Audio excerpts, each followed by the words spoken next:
매일 성경 묵상을 돕는 묵상 코치입니다.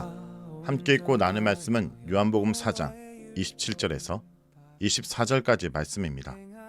오늘 본문은 네 부분으로 구분할 수 있습니다. 27절은 먹을 것을 사러 갔다 온 제자들에 대한 내용이고 28절에서 30절은 사마리아 여인이 마을 사람들에게 증거하는 내용입니다. 31절에서 38절은 예수님과 제자들의 대화이고 39절에서 42절은 예수님과 마을 사람들의 만남과 대화를 담고 있습니다. 예수님과 사마리아 여인의 대화는 예수님이 여인에게 자신이 메시아라고 계시하는 장면에서 중단됩니다. 동네로 음식을 사러 갔던 제자들이 돌아왔기 때문입니다. 제자들은 자신들의 선생님이 여인과 대화를 나누고 있다는 것을 보고 깜짝 놀랍니다.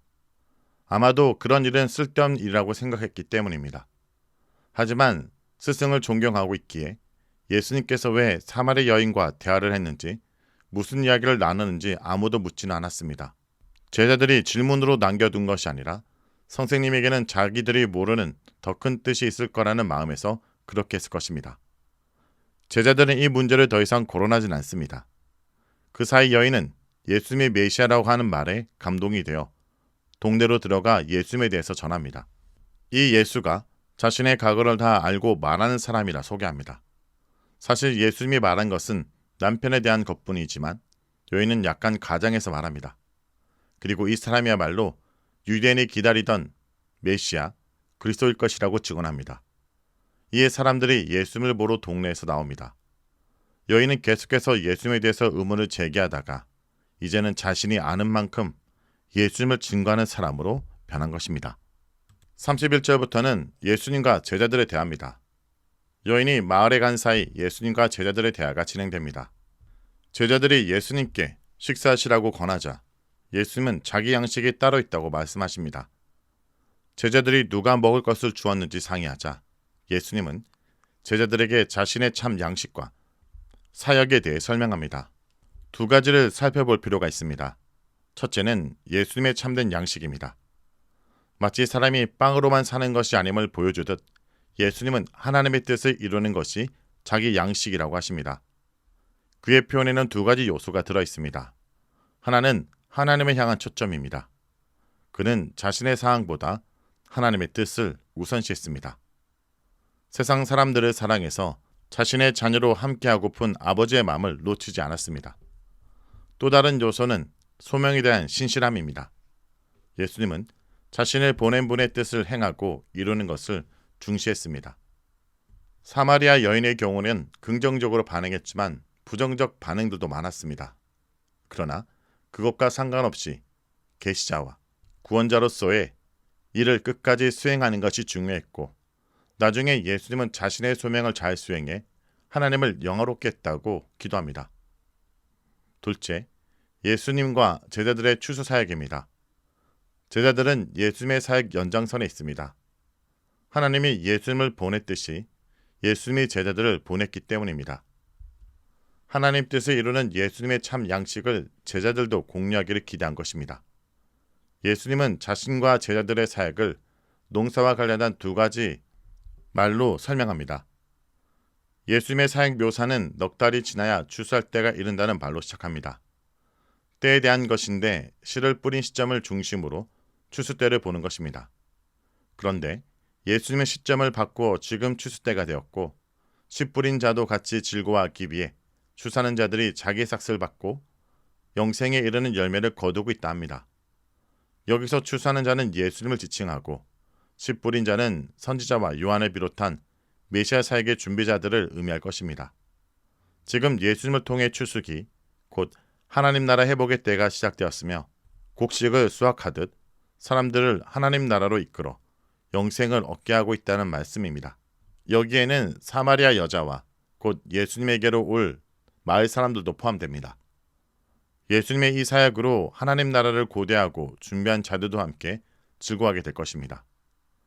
한편 제자들의 사역은 한 사람이 심고 다른 사람이 거둔다는 말로 설명합니다.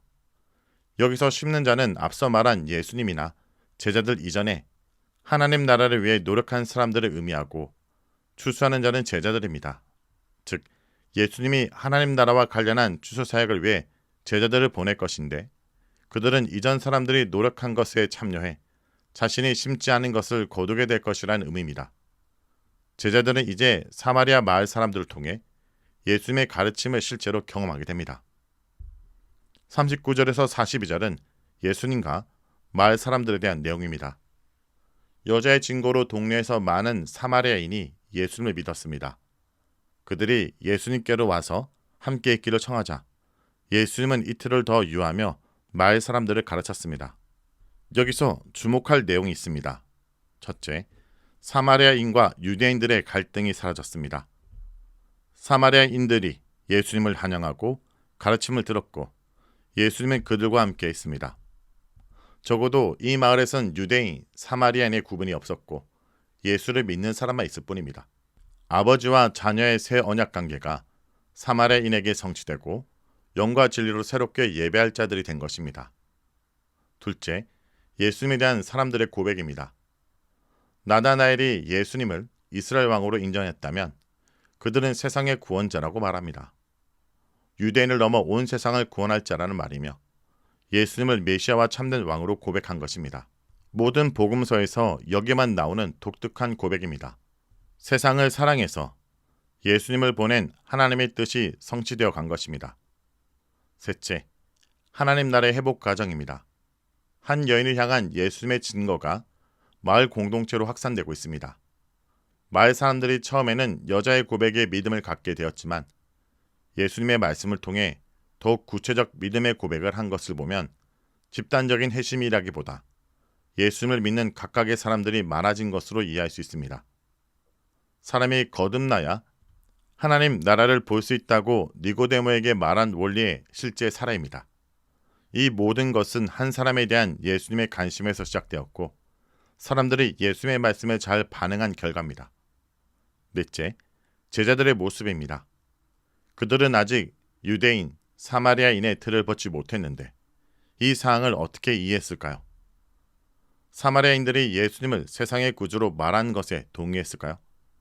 정확히 알 수 없지만 이 사건은 그들에게 상당히 충격적이었을 것이고 예수님의 메시아됨과 하나님의 구원에 대해 더 생각하는 계기가 되었을 것입니다. 그러나 아직 그들은 생각의 틀을 깨지 못했을 것입니다. 이런 면에서 사마리아인들의 반응은 독특합니다. 모세오경만 인정하는 그들에게 예수님의 나사렛 출신은 전혀 문제되지 않았습니다. 메시아로서의 증거만 중요할 뿐입니다. 그들은 그것을 확인했고 예수님을 믿었습니다. 또 유대인들은 예수님을 사마리아인과 귀신 들린 자로 취급해 거절했지만 정작 사마리아인들은 예수님을 메시아로 믿고 영생의 물을 경험했기 때문입니다. 성도 여러분, 우리도 우리가 만난 예수님을 전해야 합니다. 메시아를 만난 여인은 물동이를 버려두고 동네에 들어가 주저하지 않고 메시아를 기다리고 있는 이웃에게 그리스도를 전합니다. 예수님께서 우리에게 원하시는 것은 단순합니다. 그저 내가 만난 하나님, 내가 경험한 예수 그리스도를 이웃에게 전하는 것입니다. 말씀을 놓고 기도하겠습니다. 주님, 우리 주변에 여전히 갈급함 속에 죽어가는 수많은 영혼이 있습니다. 우리가 그들을 향한 주님의 눈물을 갖게 하여 주옵소서. 눈을 들어 휘어져 추수하게 된 밭을 보게 하시고 거두는 자의 기쁨에 참여하는 복된 인생이 되게 하여 주옵소서. 우리의 입술의 고백이 남의 이야기가 아니라 나의 만남이 되게 하시고 매일 삶 속에서 주님과 동행하는 기쁨을 누리게 하여 주옵소서. 예수님의 이름으로 기도합니다. 아멘. 나를 아주 버리지 마옵소서. 청년이 무엇으로 그의 행실을 깨끗하게 하리까? 주의 말씀만 지킬 따름이니이다.